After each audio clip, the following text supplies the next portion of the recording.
السيدات المستمعون، السلام عليكم ورحمة الله وبركاته.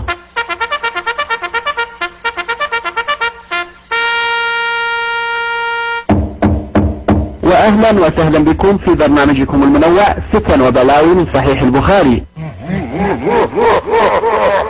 ضمن سلسلة برنامج وهابيات،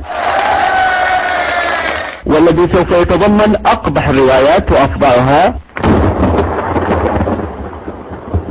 وسوف يبث برنامجنا يوميا في تمام الساعة 11 بتوقيت جرينتش.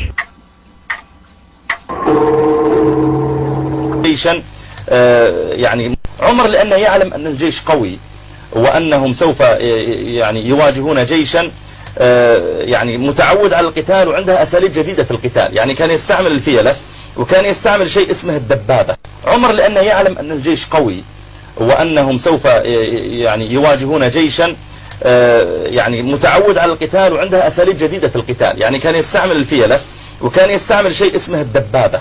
جاء عن عبد الله بن مسعود رضي الله عنه أنه قال: خرج رجل من الإنس فلقيه رجل من الجن فقال له: أتصارعني؟ قال الإنسي: من أنت؟ قال: أنا من الجن. أتصارعني؟ قال: أصارعك.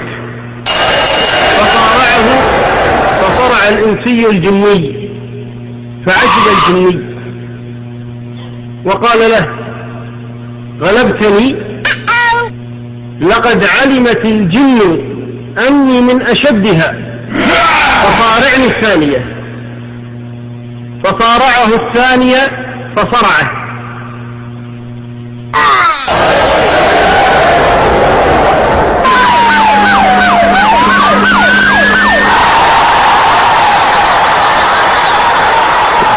فقيل لابن مسعود: من هذا الرجل؟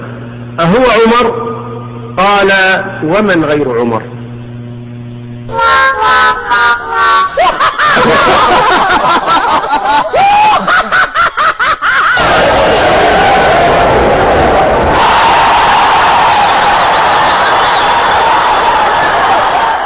عمر قتل أحد المشركين، طلع عمر عنده دبابة وبيصرع الجن.